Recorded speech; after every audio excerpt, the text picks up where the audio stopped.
मोहम्मद नवाजिश ने इंडिया से पूछा है, दिवाली की मिठाई खाने का हुक्म। दिवाली के मौके पर लोग मिठाई देते हैं, इसका खाना कैसा है और इसकी मिठाई कबूल करनी चाहिए कि नहीं करनी चाहिए? इस पर पूरी उम्मत का इजमा है कि जो भी गैर मुस्लिमों के मजहबी त्यौहार हैं, मजहबी रसूमात हैं,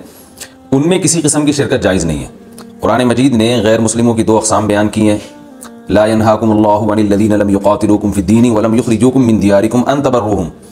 कि वो गैर मुस्लिम जो तुम्हारी दुश्मन नहीं है, जिन्होंने तुम्हें घरों से नहीं निकाला, तुम पर जुल्म ज़्यादती नहीं की, तो अल्लाह ताला तुम्हें मना नहीं करता कि उनसे अच्छा सलूक करो, बल्कि अल्लाह तुम्हें हुक्म देता है कि उनके साथ अच्छा सलूक करो, क्योंकि अल्लाह ताला इंसाफ करने वालों को पसंद करते हैं।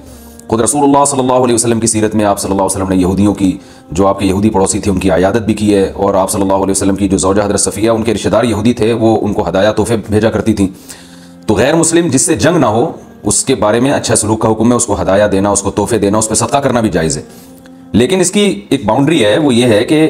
ऐसा ना हो कि आप उनके मजहबी मामलात में, उनकी मजहबी रसूमात में शिरकत करना शुरू कर दें, क्योंकि किसी भी तरह से उनके मजहब को अप्रिशिएट करना, उसकी हौसला अफजाई करना जायज़ नहीं है, क्योंकि ये इसकी अलामत है कि आपको अपने बरहक होने पर इत्मीनान नहीं है। लोग ये कहते हैं कि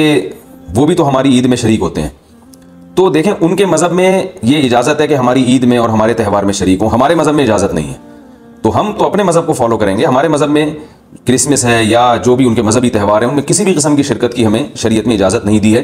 हाँ, कुरान में अल्लाह ने दूसरे मकाम पे फरमाया कि इसकी गुंजाइश दी है कि इल्ला अन तत्तक़ू मिनहुम तुक़ाह, कोई ख़तरा हो, अंदेशा हो, आप ऐसी जगह पे रहते हैं जहाँ गैर मुस्लिमों का गलबा है, और अगर आपने बिल्कुल ही बाइकआउट करके रखा तो आपको ख़तरा है कि वो यानी आप पे जुल्म ज़्यादती करेंगे। तो जुल्म से बचने के लिए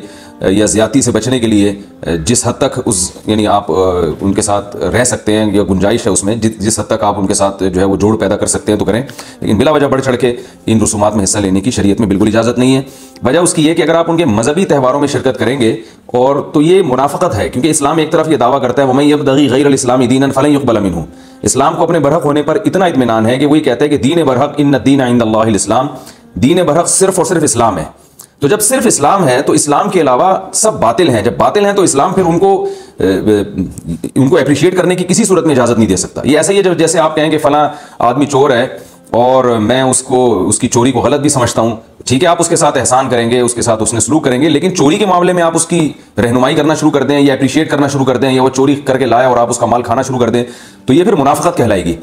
ये इसकी अलामत है कि आप के चोरी के बारे में वो जज्बात नहीं है जो होने चाहिए। तो इस्लाम ने गैर मुस्लिम के साथ हुस्न सलूक का हुक्म दिया, मगर उसके मजहब के मामले में दो टोक बता दिया है कि किसी किस्म की मजहबी रसूम में हम उनके साथ शरीक नहीं होंगे, बाइकआउट करेंगे, और हम ये कहेंगे कि लकुम दीनुकुम वलिय दीन, आपके लिए आपका दीन है, हमारे लिए हमारा दीन है। और इस बारे में सही हदीस भी मिलती हैं। हज़रत अनस इब्न मालिक रज़ी अल्लाह तआला अन्हु फरमाते हैं कि हम मदीना में थे, एक ख़ास त्यौहार था जो शुरू से अहले अरब का चला आ रहा था, हम वो त्यौहार मनाया करते थे, तो आप सल्लल्लाहु अलैहि वसल्लम ने हमें उस त्यौहार से मना कर दिया, और आप सल्लल्लाहु अलैहि वसल्लम ने फरमाया कि अल्लाह ताला ने हमें इसके बदले में दो त्यौहार दे दिए हैं, एक ईद उल फितर और ईद उल अज़हा। तो आपने ये नहीं कहा कि मुसलमानों का त्यौहार ईद उल फितर और ईद उल अज़हा है तो ये भी मनाओ, और वो पुराना जो आ रहा है चलो वो भी मनाते रहो, उसको मना कर दिया, और फरमाया कि जब अल्लाह ने हमें बदले में इससे अच्छे त्यौहार दे दिए हैं तो अब हम उन त्यौहारों को नहीं मनाएंगे। तो त्यौहार को मनाना यही होता है कि आप उनके साथ मिठाई में शरीक हो जाएं या उनके साथ रंगरलियों में शरीक हो जाएं, किसी भी तरह से शिरकत होगी तो वो मनाना ही कहलाएगी, लिहाजा इसकी इजाज़त नहीं।